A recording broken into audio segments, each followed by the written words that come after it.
Ogni anno, il 2 novembre, c'è l'usanza per i defunti andare al cimitero. Ognuno l'ha da fare questa creanza. Ognuno ha da tenere il suo pensiero.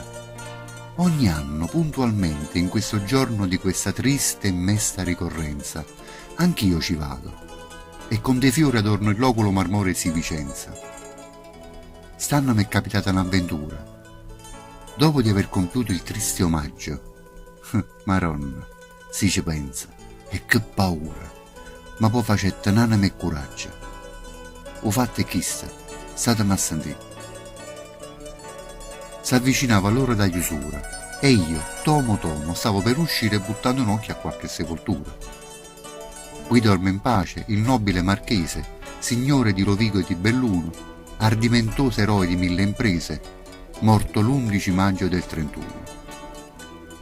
O stemma che corona coppa a tutta, sotto una croce fatta in lampadina, 3 mazze rose con una lista a lutto, cannela, cannelotta e 6 lumina. Proprio azzeccata tomba e sua signora, ci stava un'altra tomba piccerella, abbandonata, senza manco un fiore, per segno solamente una crocella. E in coppa croce appena si leggeva, Esposito Gennaro, né Turbino. Guardandola che pena mi faceva, stu morto senza manco un lumino. Questa è la vita, capo a me pensava, chi ha avuto tanta e chi non aveva niente. Stu povero Maronna s'aspettava che pure la domuna era paziente. Mentre fantasticava il suo pensiero, s'era già fatta quasi mezzanotte e rimanette rinchiuso prigioniero, morte paura, annanzi cannalotta. Tutta un tratto che vega lontano, due ombre avvicinarsi a parte mia. Pensai, stu fatto a me mi pare strano, sto ingosciatata, dormo o è fantasia? Ade che fantasia, ero un marchese, co tuba, a caramella e co pastrana. Chi là t'appressa essa, un brutto arnese, tutto fatente e con una scopa a mano. E chi è certamente Don Gennaro, o morto poverella, o scopatore.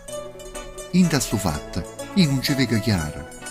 Sono morto e si ritirano a che sora. Potevano stare quasi in un palmo, quando Marchese si fermai e botta, savota e tomo, calmo, dicette a Don Gennaro. Giovanotto, da voi vorrei sapere, vile carogna, con quale ardire e come avete osato di farvi seppellire per mia vergogna accanto a me che sono blasonato. La casta è casta e va sì rispettata, ma voi perdesi il senso e la misura. La vostra salma andava sì inumata, ma seppellita nella spazzatura. Ancora oltre sopportar non posso la vostra vicinanza puzzolente. Fa dopo quindi che cerchiate un fosso tra i vostri pari, tra la vostra gente. Signor Marchese, non è colpa mia, io non v'avesse fatta questo torto. Mia moglie è stata a fare sta fessaria. Io che potevo fare se era morto? Se fosse viva, vi farei contenta. Pigliasse la casciolella che qua tosse e proprio mo, in questo momento, me ne trasesse rindanata fossa. E cosa aspetti, o turpe malcreato, che l'ira mia raggiunga l'eccedenza? Se io non fossi stato un titolato, avrei già dato piglio alla violenza. E fammi vedere, piglia sta violenza. A verità, Marchè, mi sono scocciato di sentire. E si perde la pazienza, mi scordo che sono morta e sono ammazzata. Ma chi ti crede essere? Non Dio, che dentro può capire che sei uguale. Morte sei tu e morte so pure io. Ognuno come è nata è tale e quale. Lurido porco, come ti permetti di paragonarti a me che ebbi natali illustri, nobilissimi e perfetti, da fare invidia a principi reali? Ma tu qua Natale, Pasqua e Epifania, tu puoi mettere in capa, in da cervella, che sei malata ancora di fantasia? A morto sai che è una livella, un re, un magistrato, un grand'uomo. Trasenna sto cancello ha fatto punto che ha perso tutta la vita e pure un nome. Tu non ti hai fatto ancora questo conto. Perciò, stammi a sentire, non fuori siva, supportami vicino che ti importa. Si pagliacciate e fanno solo i vivi.